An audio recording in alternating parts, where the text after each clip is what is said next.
Hello friends, இன்றைக்கான cooking vlog recipe video பார்க்கலாம் வாங்க. கொத்தமல்லி சாதம் எப்படி செய்கிறது பார்க்கலாம். அதுக்காக மிக்சியில் ஒரு 7 பச்சை மிளகா, ஒரு கைப்பிடி அளவு பூண்டு, ஒரு கைப்பிடி அளவு இஞ்சி, வாஷ் பண்ணி கட் பண்ணி வச்ச கொத்தமல்லி ஒரு 3 கைப்பிடி அளவு சேர்த்துக்கிறேங்க. இது 1/2 கிலோ ரைஸ்க்கு சேர்த்துக்கிறேன், அதனால் கொஞ்சம் அதிகமாக இருக்கும்.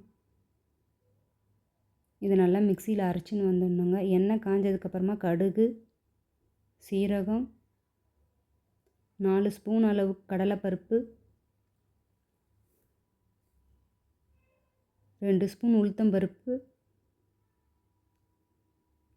கொஞ்சமாக முந்திரி சேர்த்துக்கணுங்க. சேர்த்து நல்லா வதக்கி விட்டுருங்க.